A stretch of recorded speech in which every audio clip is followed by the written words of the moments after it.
ये है academy of social studies. मैं हूं आपका दोस्त पीसी यादव। मित्रों, आज हम वन लाइनर क्वेश्चन के अंतर्गत अगला वीडियो लेकर उपस्थित हूं। इसमें वन लाइनर कुछ महत्वपूर्ण प्रश्न ऐसे हैं जो आपकी परीक्षाओं के लिए उपयोगी साबित होंगे। तो शुरुआत करते हैं आज की वीडियो की। मुख्य सेनापति का गवर्नर जनरल की परिषद का स्वतः ही सदस्य होने का अधिकार कब समाप्त हो गया? गवर्नर जनरल की जो परिषद होती थी उसमें जो मुख्य सेनापति होता था उसका स्वतः ही सदस्य बनने का या होने का अधिकार कब समाप्त हो गया? तो वो अधिकार समाप्त हुआ 1793 के चार्टर अधिनियम द्वारा। अगला प्रश्न देखते हैं, ईस्ट इंडिया कंपनी के व्यापारिक अधिकार को किस अधिनियम द्वारा समाप्त कर दिया गया? ये भी बहुत ही महत्वपूर्ण प्रश्न है। ये प्रश्न अति महत्वपूर्ण है। ईस्ट इंडिया कंपनी के व्यापारिक अधिकार को किस अधिनियम के द्वारा समाप्त कर दिया गया? तो वो अधिनियम था 1833 का चार्टर एक्ट, यानी 1833 का जो राजलेख था उसके माध्यम से ईस्ट इंडिया कंपनी के व्यापारिक अधिकार को समाप्त कर दिया गया। भारत का प्रथम गवर्नर जनरल कौन था?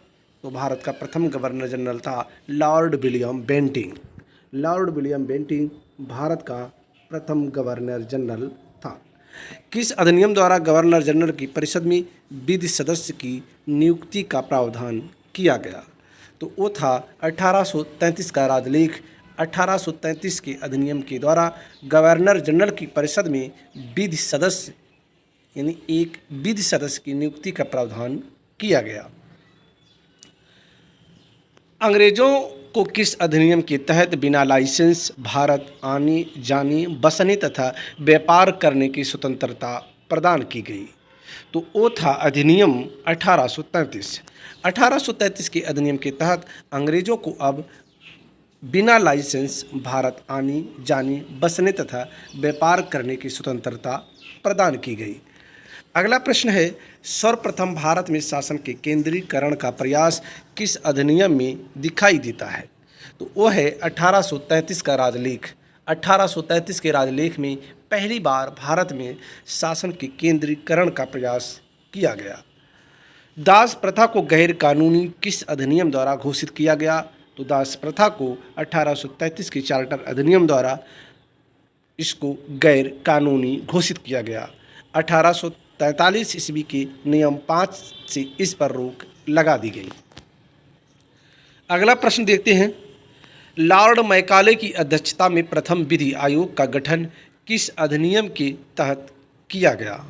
तो लॉर्ड मैकाले की अध्यक्षता में प्रथम विधि आयोग का गठन 1833 के अधिनियम के तहत किया गया। सती प्रथा का अंत किस गवर्नर जनरल के द्वारा किया गया? तो सती प्रथा का अंत लॉर्ड विलियम बेंटिंक के द्वारा किया गया। जो लॉर्ड विलियम बेंटिंक थे उनके द्वारा 1829 ईस्वी के 17वें नियम के माध्यम से सती प्रथा का अंत किया गया। जैसा कि आप जानते हैं, तत्कालीन समाज में सती प्रथा जैसी गंभीर बुराई विद्यमान थी। किस अधिनियम द्वारा भारत के 12 सदस्यीय विधान परिषद की स्थापना करते हुए कार्यपालिकी एवं विधायी कृत्यों को पृथक कर दिया गया? तो वो था 1853 का चार्टर अधिनियम। 1853 के चार्टर अधिनियम के द्वारा भारत के लिए 12 सदस्यीय विधान परिषद की स्थापना करते हुए कार्यपालिकी एवं विधायी कृत्यों को पृथक कर दिया गया। अगला प्रश्न देखते हैं, भारतीय विधान परिषद में क्षेत्रीय प्रतिनिधित्व का सिद्धांत किस राजलेख द्वारा लागू किया गया?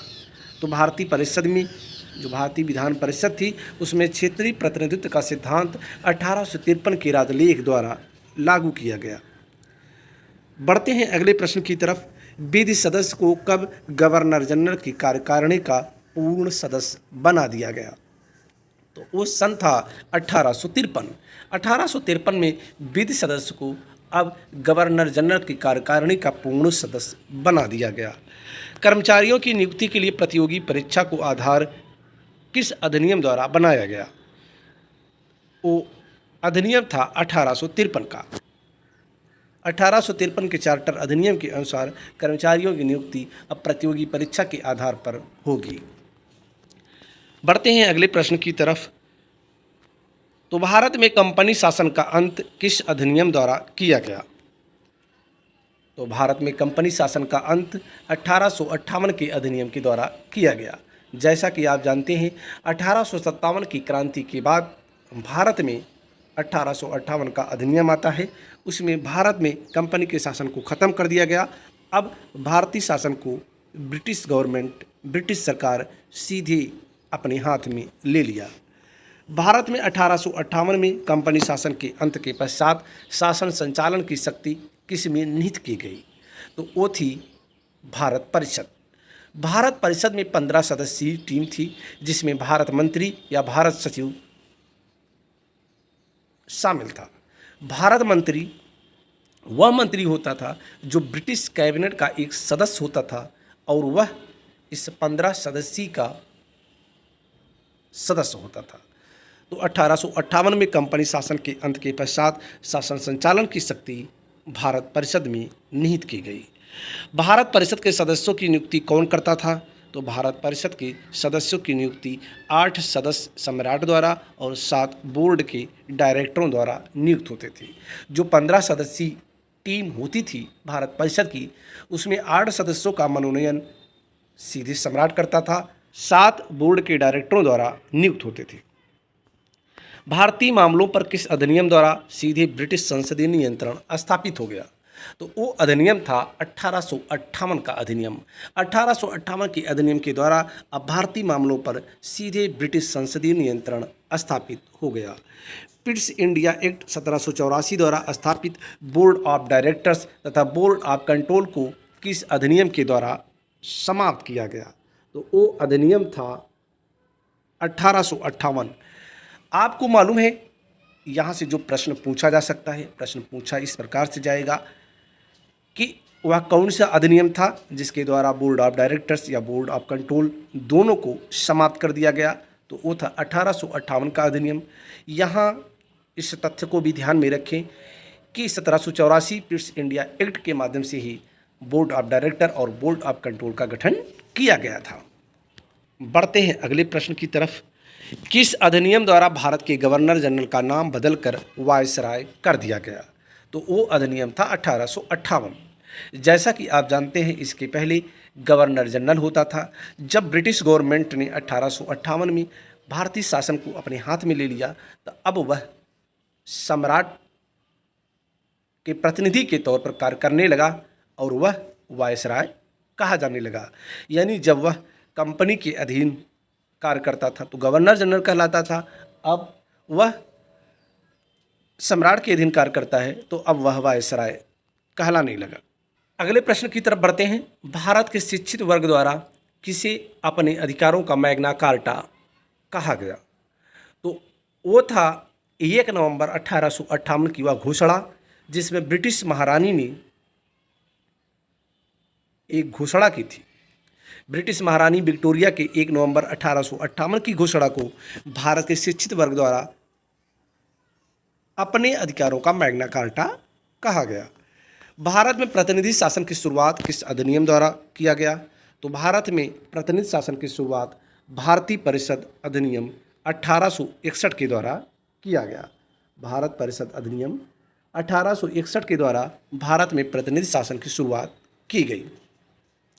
भारत में शासन के विकेंद्रीकरण की नींव किस अधिनियम द्वारा पड़ी? ये बहुत ही महत्वपूर्ण प्रश्न है कि भारत में शासन के विकेंद्रीकरण की नींव 1861 के अधिनियम के द्वारा पड़ी। जो अब तक भारतीय शासन चलता था वो केंद्रीकरण था, उसमें केंद्रीकरण की भावना थी।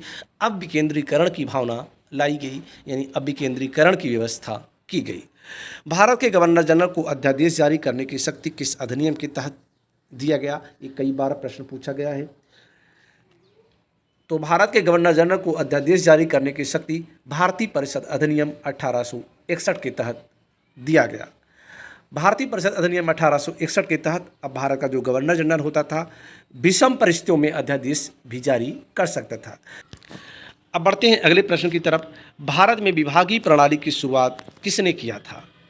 ये भी बहुत ही महत्वपूर्ण प्रश्न है।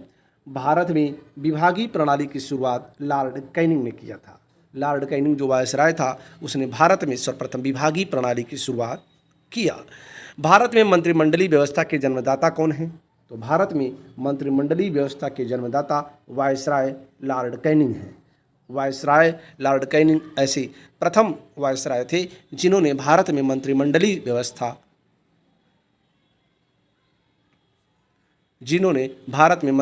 व्यवस्था लाई। भारत में आंशिक रूप से सर्वप्रथम संसदीय व्यवस्था का आरंभ किस अधिनियम में दृष्टिगत हुआ? तो वो था भारत परिषद अधिनियम 1892। भारत परिषद अधिनियम 1892 में भारत में आंशिक रूप से सर्वप्रथम संसदीय व्यवस्था प्रारंभ की गई। किस अधिनियम के तहत वार्षिक बजट पर बहस का अधिकार भारतीय सदस्यों को मिला? अभी तक भारतीय सदस्यों को बजट पर कोई बहस करने का अधिकार नहीं था। तो भारत परिषद अधिनियम 1892 में पहली बार भारतीय सदस्यों को वार्षिक बजट पर बहस करने का अधिकार मिला। भारत में प्रतिनिधि सरकार की नींव किस अधिनियम के द्वारा पड़ी? तो वो था भारतीय परिषद अधिनियम 1892। भारतीय परिषद अधिनियम 1892 के द्वारा भारत में प्रतिनिधि सरकार की नींव पड़ी। पहली बार मुस्लिम समुदाय के लिए पृथक प्रतिनिधित्व का उपबंध कब किया गया? तो वो था मार्ले मिंटो सुधार 1909। यह एक ऐसा अधिनियम था जिसके द्वारा भारत में अब दो समुदायों के बीच एक गहरी खाई बना दी गई और उसका दुष्परिणाम ये हुआ कि भारत की आज़ादी के समय आते आते भारत और पाकिस्तान दो भागों में बंट गया। तो पहली बार मुस्लिम समुदाय के लिए पृथक प्रतिनिधित्व का उपबंध कब किया गया? तो वो था मार्ले मिंटो सुधार 1909। बढ़ते हैं अगले प्रश्न की तरफ। मार्ले मिंटो अधिनियम 1909 की रिपोर्ट पर पारित किया गया था, यानी मार्ले मिंटो अधिनियम 1909 किसकी रिपोर्ट पर पारित किया गया था? तो वो थी सर अरुणडेल समिति।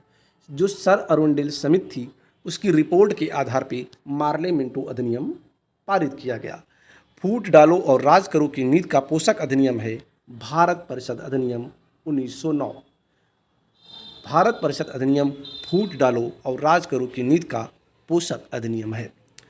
किस अधिनियम द्वारा वायसराय की परिषद में सर्वप्रथम किसी भारतीय सदस्य को शामिल किया गया? तो वो था भारतीय परिषद अधिनियम 1909। 1909 के भारतीय परिषद अधिनियम में वायसराय की परिषद में पहली बार किसी भारतीय सदस्य को शामिल किया गया। वायसराय की परिषद में सर्वप्रथम किस भारतीय को शामिल किया गया? तो वो थी सत्येंद्र प्रसाद सिन्हा। ये बहुत ही महत्वपूर्ण प्रश्न है। जिन प्रश्नों को मैं महत्वपूर्ण की श्रेणी में डालता हूँ, वैसे जितने भी प्रश्न हैं सभी महत्वपूर्ण हैं, लेकिन जिनको महत्वपूर्ण की श्रेणी में डाल रहा हूँ वो समझो अति महत्वपूर्ण हैं। तो उन प्रश्नों को भी आप देखते चलें। तो सत्येंद्र प्रसाद सिन्हा पहली बार ऐसे भारतीय थे जिन्होंने वायसराय की परिषद में कार्य किया, यानी वायसराय की परिषद में सर्वप्रथम किस भारतीय को शामिल किया गया? वो थे सत्येंद्र प्रसाद सिन्हा जी। बढ़ते हैं अगले प्रश्न की तरफ। भारतीय सदस्यों को पूरक प्रश्न पूछने का अधिकार कब दिया गया था? तो भारतीय सदस्यों को पूरक प्रश्न पूछने का अधिकार 1909 के अधिनियम में दिया गया था। 1909 के मार्ले मिंटो सुधार में भारतीय सदस्यों को पूरक प्रश्न पूछने का अधिकार मिला। भारतीय परिषद एक्ट 1909 के तहत इंग्लैंड की भारत परिषद में नियुक्त होने वाले प्रथम भारतीय कौन थे? जो इंग्लैंड स्थित भारत परिषद थी उसमें नियुक्त होने वाले प्रथम भारतीय थे के.सी. गुप्ता तथा सैयद हुसैन बिलग्रामी। के.सी. गुप्ता तथा सैयद हुसैन बिलग्रामी को इंग्लैंड स्थित भारत परिषद में शामिल किया गया। वो अधिनियम था भारतीय परिषद अधिनियम 1909। प्रांतों में शासकीय बहुमत किस अधिनियम द्वारा समाप्त हो गया? तो प्रांतों में शासकीय अधिनियम 1909 के अधिनियम द्वारा समाप्त किया गया। किस अधिनियम के तहत गवर्नर जनरल की कार्यकारिणी में प्रथम भारतीय विधि सदस्य सत्येंद्र सिन्हा की नियुक्ति की गई? तो वो था अधिनियम भारतीय परिषद एक्ट 1909। भारतीय परिषद एक्ट 1909 में पहली बार गवर्नर जनरल की कार्यकारिणी में प्रथम भारतीय विधि सदस्य सत्येंद्र सिन्हा को शामिल किया गया। केंद्र में द्विसदनीय व्यवस्था किस अधिनियम के द्वारा किया गया? तो केंद्र में द्विसदनीय व्यवस्था भारत सरकार अधिनियम 1919 के द्वारा लाई गई। द्विसदनी व्यवस्था का तात्पर्य जो लोअर हाउस अपर हाउस है, जो आज के समय की लोकसभा है, राज्यसभा है, उसी को द्विसदनी व्यवस्थापिका कहा जाता है। तो केंद्र में द्विसदनी व्यवस्थापिका यानी केंद्र में द्विसदनी व्यवस्था किस अधिनियम के द्वारा किया गया? तो पहली बार भारत सरकार अधिनियम 1919 के द्वारा केंद्र में द्विसदनी व्यवस्था लागू की गई। प्रांतों में उत्तरदायी एवं द्वैध शासन की स्थापना किस अधिनियम के द्वारा की गई? तो वो अधिनियम था 1919। 1919 के अधिनियम के द्वारा प्रांतों में उत्तरदायी एवं द्वैध शासन की स्थापना की गई।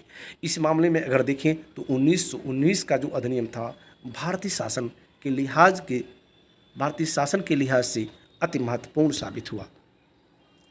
द्वैध शासन के जन्मदाता कौन थे? तो द्वैध शासन के जन्मदाता थे लियोनिल कार्टिस। ये अति महत्वपूर्ण प्रश्न है। द्वैध शासन के जन्मदाता थे लियोनिल कार्टिस। सर्वप्रथम अपनी पुस्तक डायरकी में द्वैध शासन व्यवस्था का वर्णन किसने किया था? तो सर्वप्रथम अपनी पुस्तक डायरकी में द्वैध शासन व्यवस्था का वर्णन लियोनिल कार्टिस ने किया था। लियोनिल कार्टिस की पुस्तक डायरकी में द्वैध शासन व्यवस्था का वर्णन किया गया है।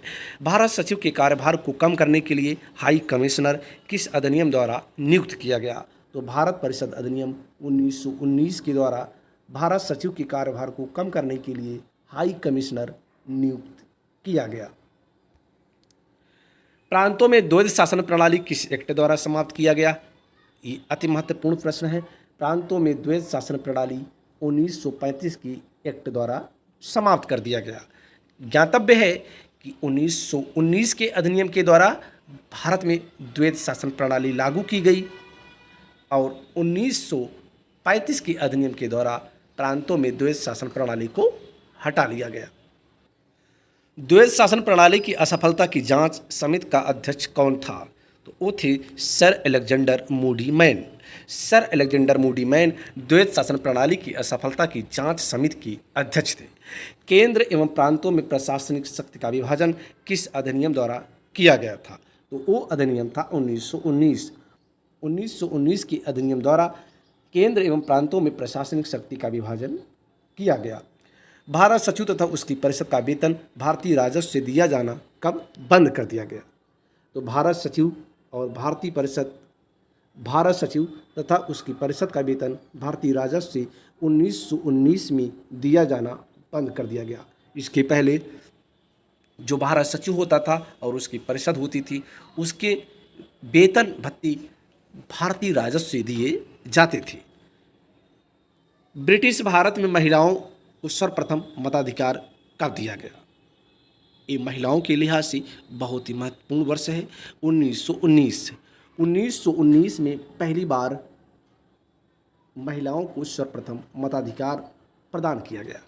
अभी तक महिलाओं को मताधिकार नहीं प्राप्त था, यानी मत देने का अधिकार नहीं था। अब वह भी मत देने के योग्य हो गई हैं। सांप्रदायिक आधार पर निर्वाचन प्रणाली को सिखों, ईसाइयों तथा आंग्ल भारतीयों पर कब लागू किया गया? तो वो अधिनियम था 1919। 1919 के अधिनियम के द्वारा सांप्रदायिक आधार पर निर्वाचन प्रणाली को सिखों, ईसाइयों तथा आंग्ल भारतीयों पर भी लागू कर दिया गया। तो इसी के साथ ही ये वीडियो यहीं पर समाप्त होता है। अगली बार पुनः एक नए वीडियो के साथ उपस्थित होऊंगा। तब तक के लिए जय हिंद, जय भारत।